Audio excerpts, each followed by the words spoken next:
are live. We are back, and I am excited because I have been waiting to have this conversation with my friend Frank. So, everybody, thank you so much for joining. I'm Mrs. Pie, where I'm going to be serving you a slice of inspiration. I talk about faith, I talk about lifestyle, I talk about business content. But today we have Frank Zaccari. He's the co-founder of Trust the Process Book Marketing.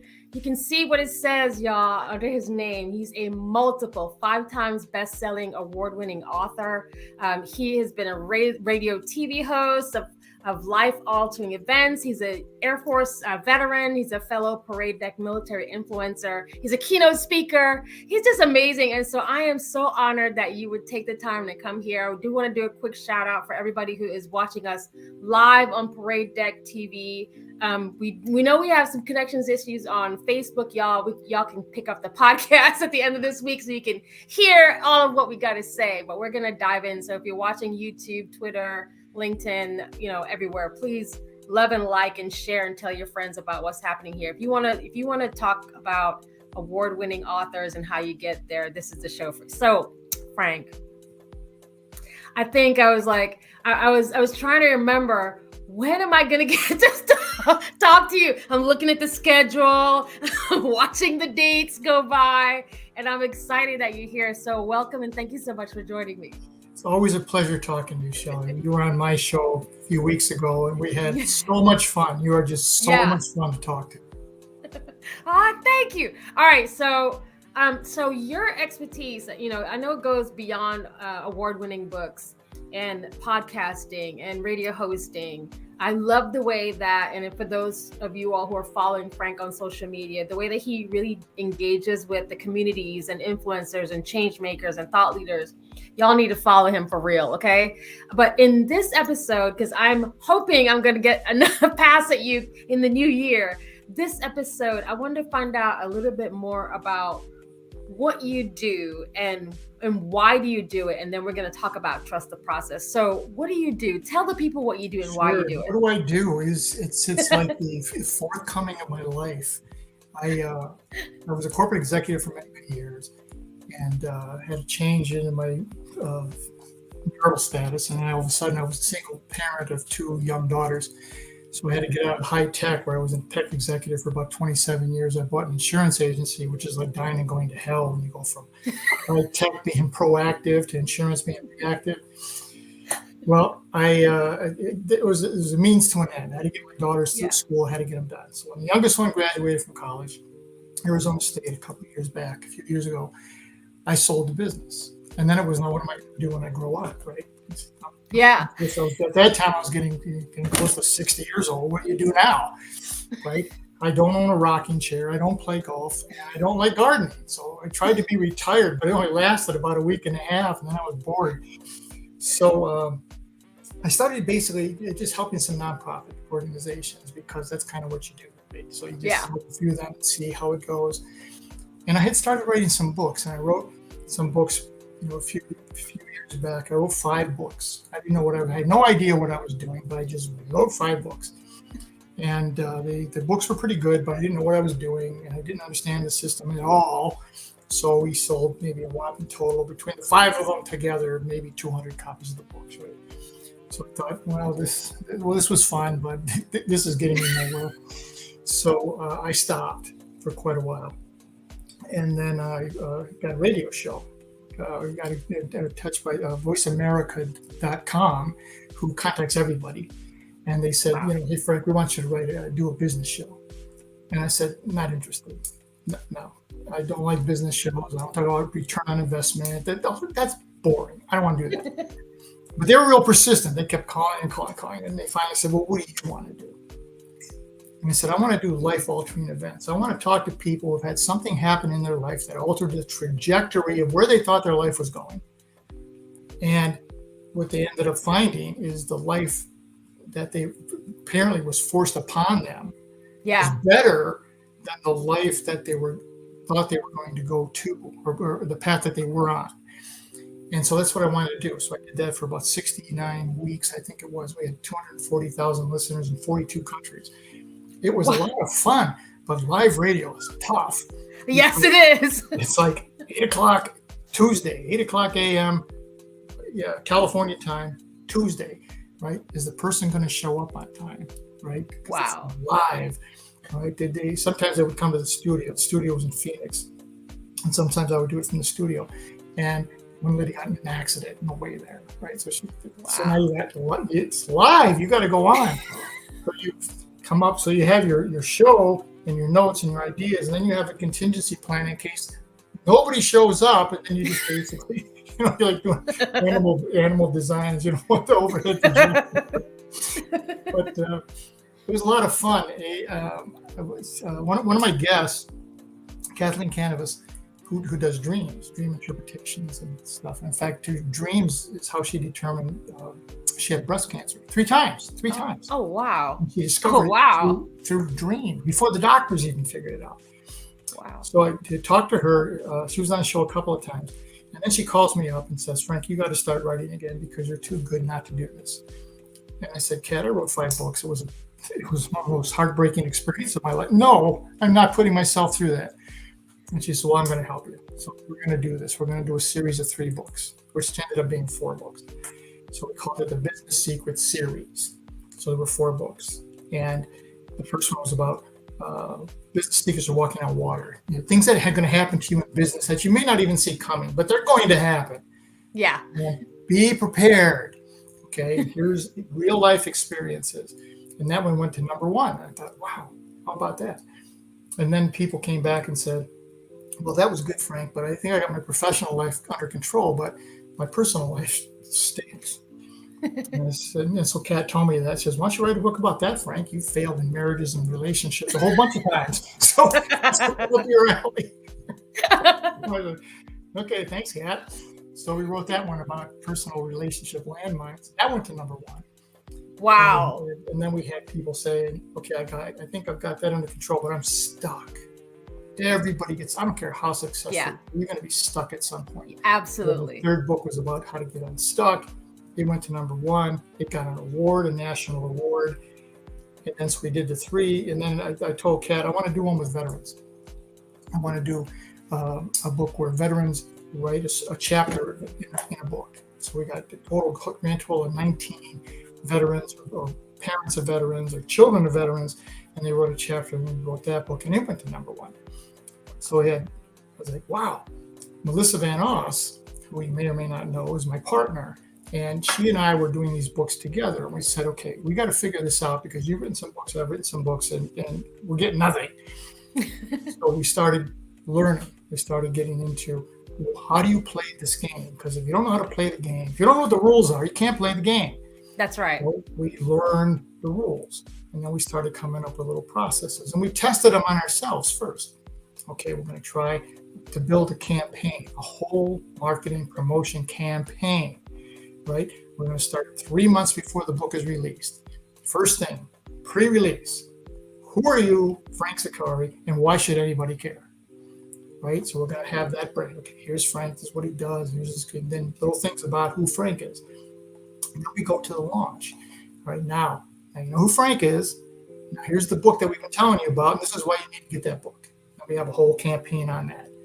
All right. And that goes to launch day. You know what we learned, Shelley, was launch day is the magic. That's the magic. Because if you don't hit bestseller on launch day or the next day after, you're not going to get there. It's not going to get there. Okay. So we learned you gear everything for the launch. And what we did differently than most people was we actually do the campaign. We create the content. We send it to the author and say, post this on these days, at these times, right? Wow. Because we don't want to log into your system. And so you post them. So we do a social media campaign. Then we do an email campaign, and we'll create the emails, suggested emails, and send them to the author. On this day, at these times, you send these to these people, okay? And then we do live video training, and we give them a script. Say these words or similar to. I love that. Right? Yeah. And then you go launch day, and everybody is watching and seeing where it's coming from. And, you're constantly watching KDP, which is the Amazon thing. Right. Kindle. So I forgot when the you start. hit number one best-selling new release, and you look at, you put in the name of your book, and when it comes up on the screen, it says number one best-selling new release. So you take a screenshot immediately. Okay, you did it! Yay! We got there, and then we become very good at picking multiple categories. So all of a sudden, now the book becomes a bestseller in multiple categories. All right. Then we go post-launch. Post-launch is we got to keep you relevant because you have a 30-day window to make magic. 30-day window. Okay. Wow. So we then say we're going to get you on podcasts. We're going to get you on Shelley's podcast and my podcast and other people that I know podcast. We've got a best-selling, award-winning news reporter who's going to write an article. Not a press release, because nobody reads press releases. No. A news article that we're going to send out to 14 or 1,500 publications. Now, we don't know how many are going to pick it up, but when an award-winning news reporter, sends out a thing, somebody's going to pick it up. Yeah. The last one we did was picked up by 400 publications, which had a readership of 1.8 million people. So 1.8 million people, these were aware, they saw this, and whether or not they read it or did any action on it, but they got the exposure. Yeah. Then we'll sit down with the authors and say, "No, what do you want to do?" So the first thing we go back to is, first question is why? Why do you want to write a book? And people would say to me, someone I grew up with back in Dunkirk, New York, my hometown, known her my whole life. She said, "Frank, I want to write a book so I can leave something for my grandchildren." Wow. And I said, "We're not the right people. But since I've known you since we were 5 years old, I will help you do that." But that's the first question. If you're going to write a book, you're not going to get rich writing a book unless you're Brene Brown or Simon Sinek or someone like that. Yeah. Other than that, you're not going to make a lot of money selling books. Well, even then, they're making speaker fees. Like there's other streams. They're talking about the book, but it's not exactly the book. Yeah. The book opens the door. The book is a ticket to the dance. That gives you speaking engagements. It gives you membership programs. It gets you a lot of other things for additional revenue streams. But the book gives you credibility because of its last year, 2022, 4 million books were released in the United States.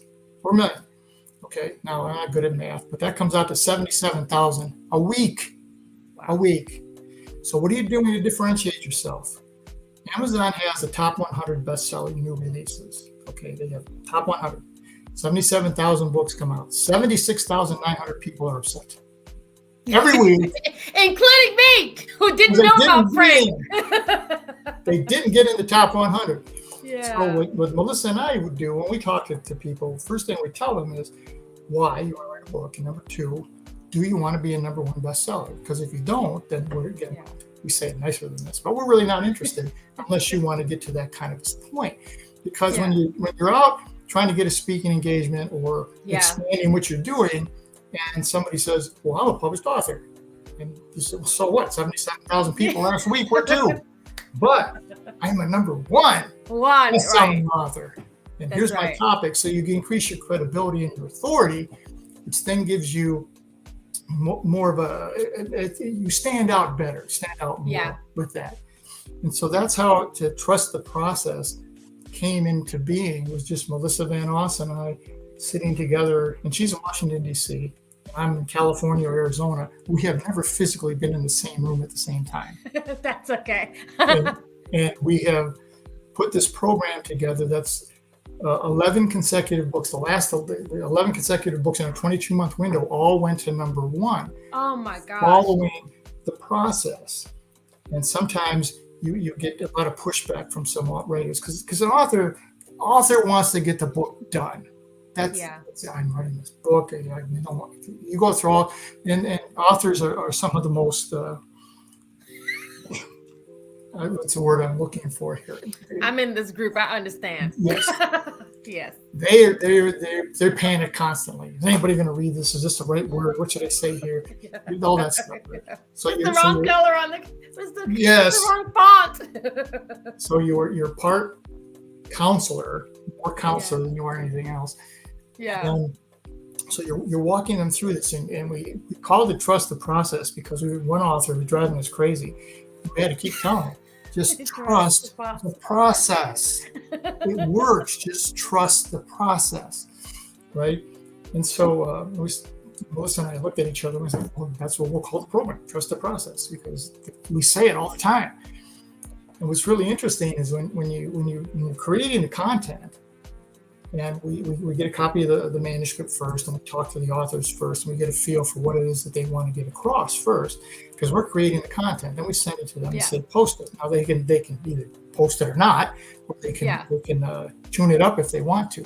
We have one guy who's a professor, Georgetown University, professor. We'd send a thing to him, and then he would write a dissertation and post it on social media. And so we were trying to nicely say, maybe if it's just in a classroom, maybe somebody would read it. But in social media, nobody's reading it. Nobody cares. They see your name. Oh, well, that's interesting. How many?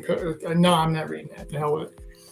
So he was a challenge, but we got to number 1 in 9 categories, and we finally just said, trust a process. So we got his assistant, because he was very successful. We told her, just post what we send to you, okay?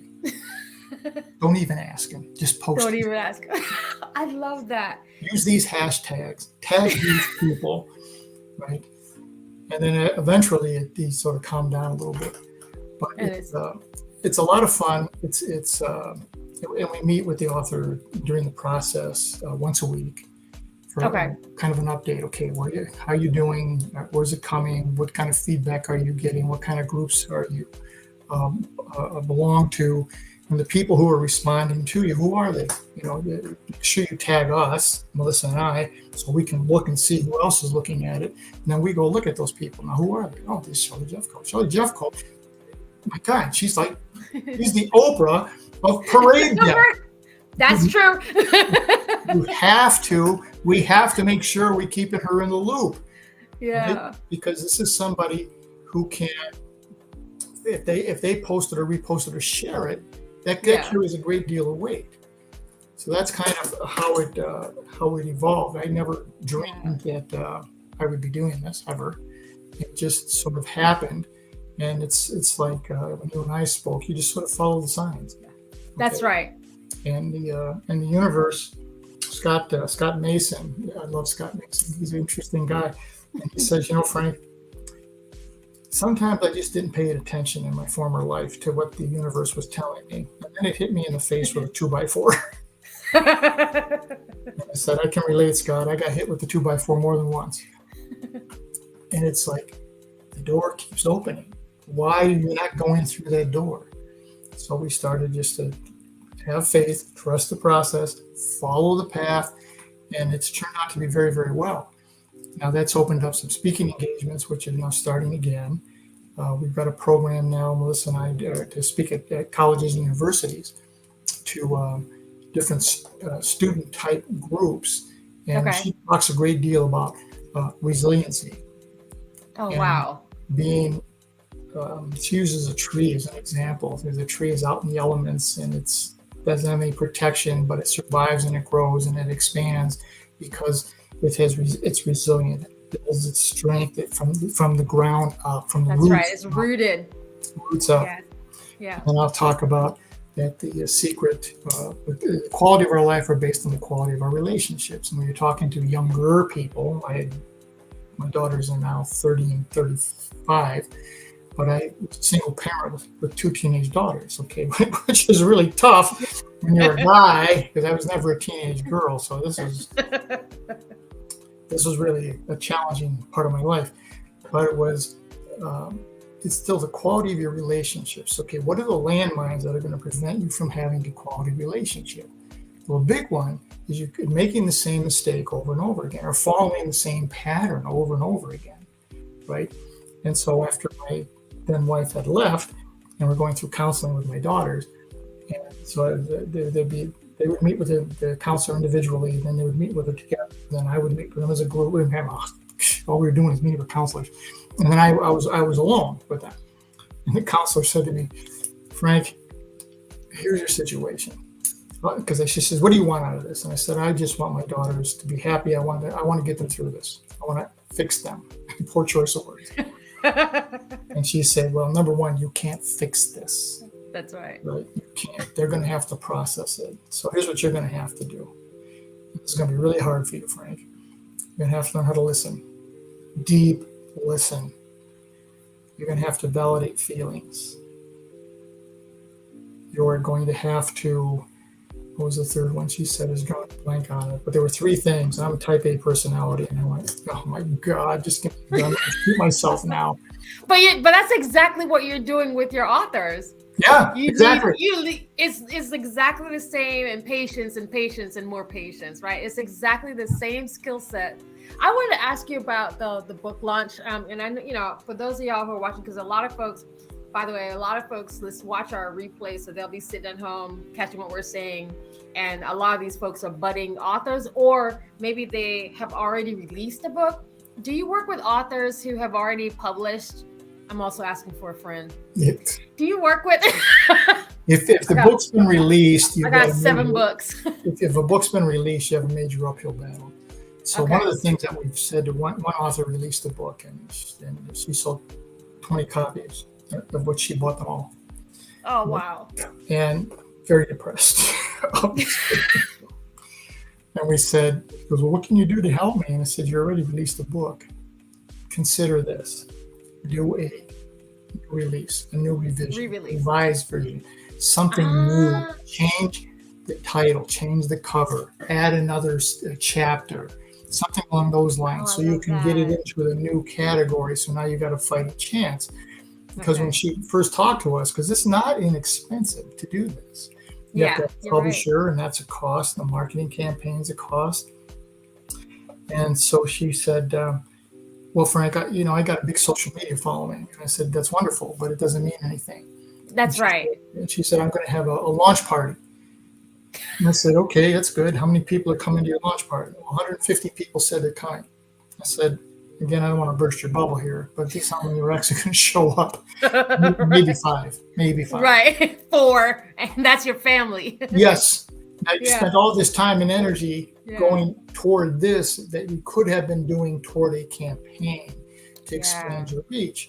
And so there's so many myths in the publishing world. In fact, Melissa and I have done a little article and a short video talking about the various myths. And the biggest myth is my publisher will do my marketing and promotion for me. Okay? Yeah, that is a myth. That is a myth because they're not. No.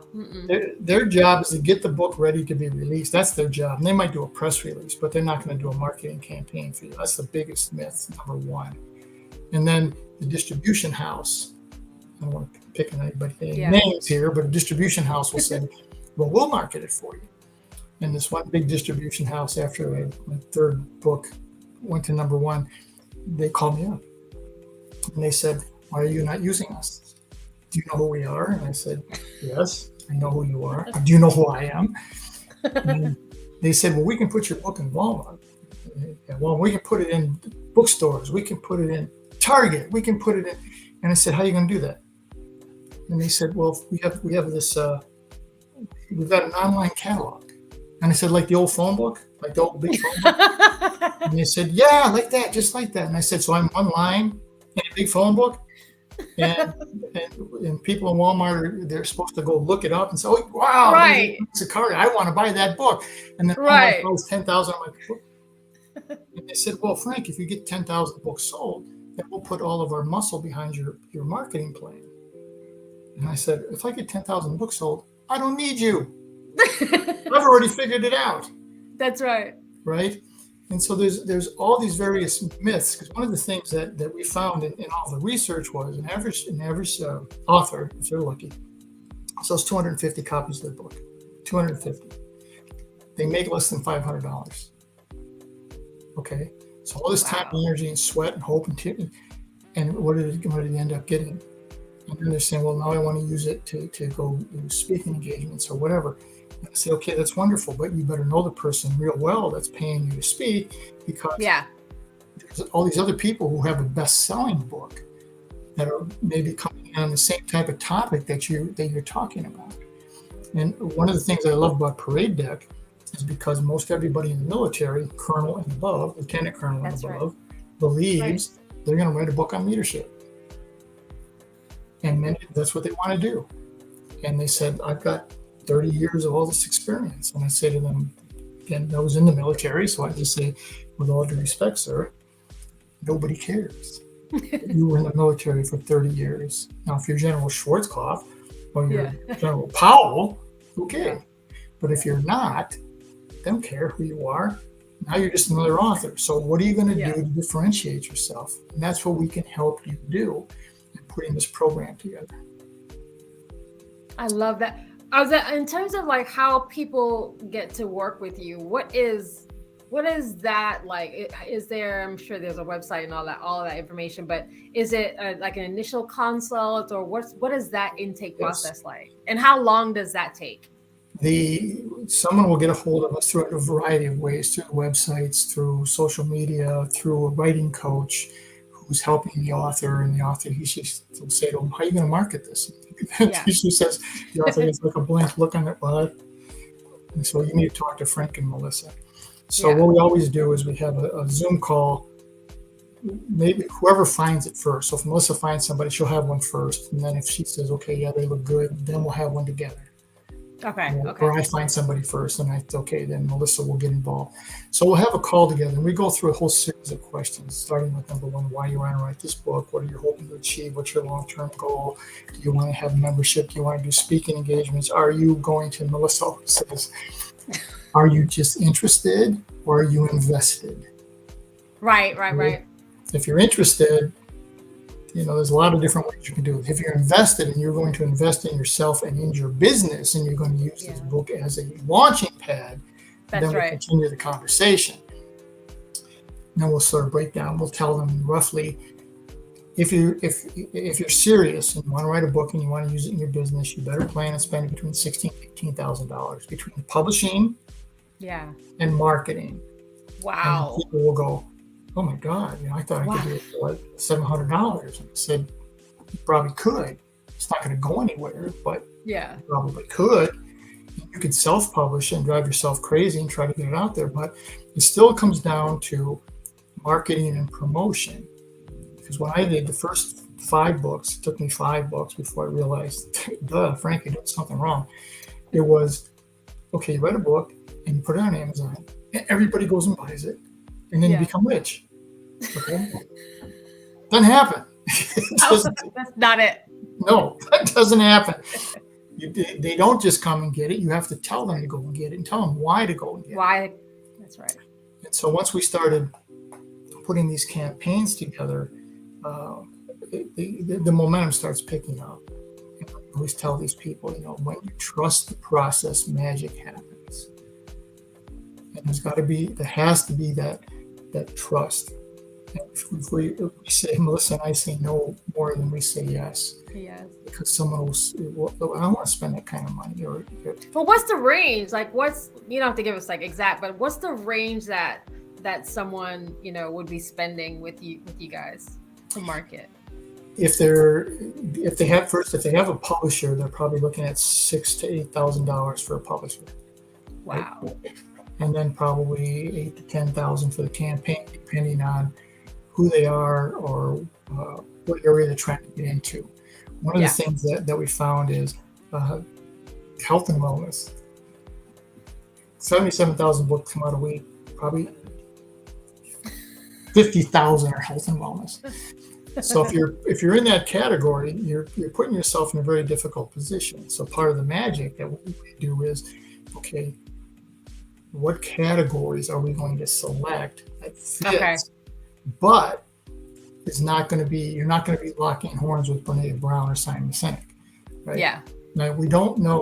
One of the don't knows is we don't know who's going to release a book on the release date. So we don't know. So we want to make sure that if Brene Brown or Simon Sinek releases a book, that we're not locking horns with them. Yeah. So it might be a category and a subcategory. Okay. All right. And that's what we put together. And that's all the research that we do on behalf of the authors and say, okay, here's what you can put this. This is how this could work. And then we go from there. And it's nerve-wracking because on release day, because release day starts midnight, 12:01 New York time. That's release day until 11:59. That's release day, right? And so I can't sleep the night before. Of course not. And I can't sleep even if it's not my book. Yeah. You start watching the results and watching the results. The one person we had a pretty a good international, had done work internationally, worked internationally. Okay, well, noon, midnight, New York is like 6 a.m. or something in London or something along those lines. So I'm sitting there waiting. I said, okay, let's see what it looks like. So 12:05, I get online and I look. It's already hit bestseller. Wow. The European organizations that we have been nurturing and telling them, hey, the book is coming, here's the date. And then we always tell the author we're going to go ebook and print book. A lot of people say, my customers don't read ebooks. And I said, well, you're going to do an ebook and a print book. Okay. And this is why. Because in the world, in the Amazon world, the minute someone puts the credit card in and says enter, that counts as a sale right now. When they buy a book, it doesn't count until the book is shipped. Oh, I didn't know that. Little things we discovered. Oh my gosh. Okay.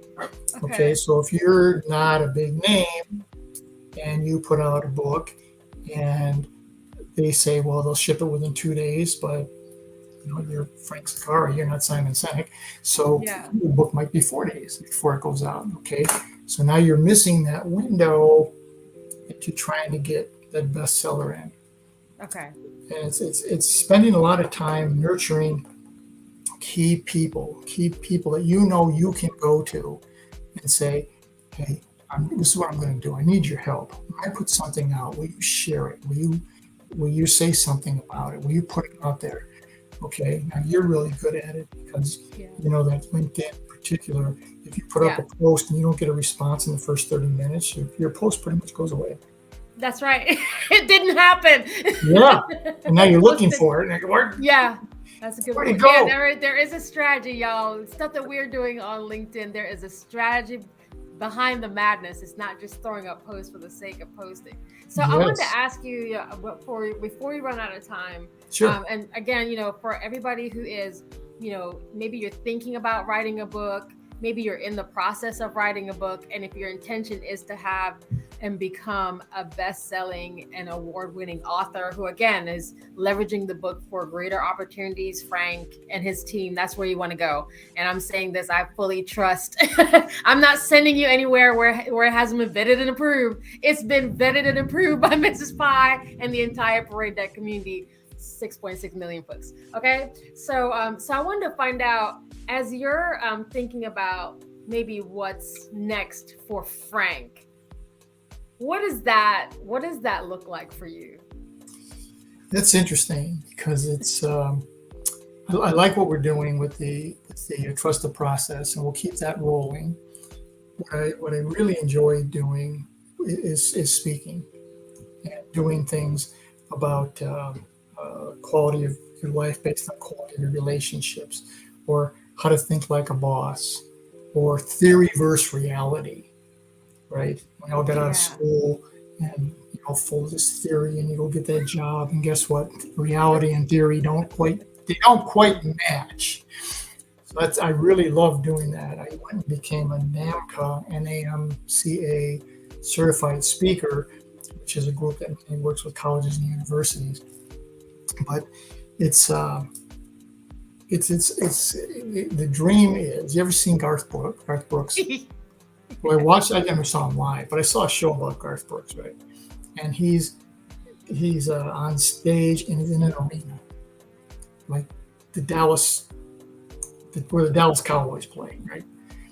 100 and some odd thousand people, and he comes up, the elevator brings him up on the stage, and he hits the stage, and the crowd goes absolutely crazy, right? Wow. I want to do that once. Oh, I love that. Once in my life, to go give a talk and have that kind of scenario. It's almost like now it'd be like the Taylor Swift phenomenon. I'm not going to do it 100 times like she does this. I just want to do it once. I love that. I love that. And I love the fact that, you're like me, we dream really big and we actually try to make it happen. That's the difference, right? You're a visionary in what you do. And I just wanted to make sure that, I said it opening. Y'all, if you haven't figured out, I'm a fan of Frank's. I'm also a fan of him, of his amazing programming on the YouTube streets. So that's another place, please go back and check out all of his videos. Go back and check them out. There's a good combination and compilation of interesting people that you're talking to. And I am so honored. Thank you so much for doing this. This literally made my month. I was like, I can't wait to talk to Frank about, just what you do, because you have such passion aligned to the purpose and what you're doing. And people need that encouragement. People need to know that, you can actually, really do something you love and enjoy. It doesn't mean that it wasn't a tough fight to get here, right? Because it takes work, but yes, clearly.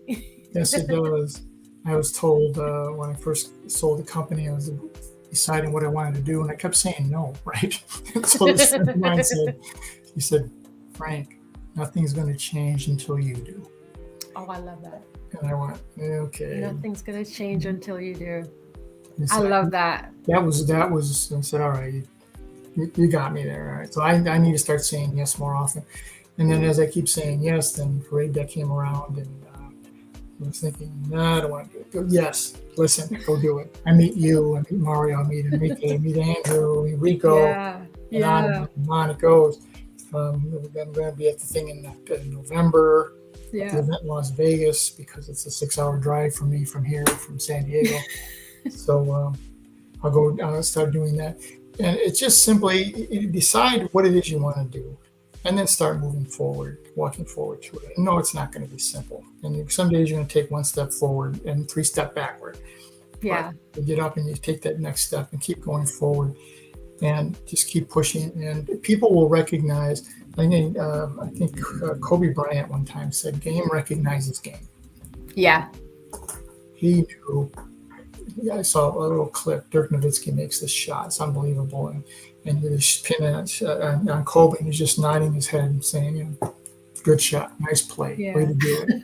Because he's playing against them, but but you recognize, And as you put the time and the energy and the effort in, people like Shelly are going to notice. Yeah. They're going to start putting you on their shows, and then you're going to start getting this exposure that you want. And then it's just a matter of continuing the push and continuing the drive. When I was giving a talk to a group of business owners, I said you have to focus, stay committed to the plan, because success leads to complacency, and complacency leads to failure. That's true. So stay on task and stay moving forward. And it's just a lot of fun. It's a lot of fun trying to do something new. Sometimes it's scary as hell. Yeah, but it's fun. It is. I agree with you. It is absolutely. We have a storm raging in Georgia now, and the lights are flickering like crazy. So I'm going to say thank you. Hang out for a minute in our back room. But for everybody who's watching, again, I will drop the contact information for Frank. It's also in our description. But please make sure that you're following Frank to get information. Also, he's got great posts. I know a lot of folks that watch me are on LinkedIn as well. So follow Frank. That way you can stay in tune with what's happening and get some of his free advice, because it's awesome. Thank y'all so much for watching, and have a great rest of your day. Thank y'all. Thank you.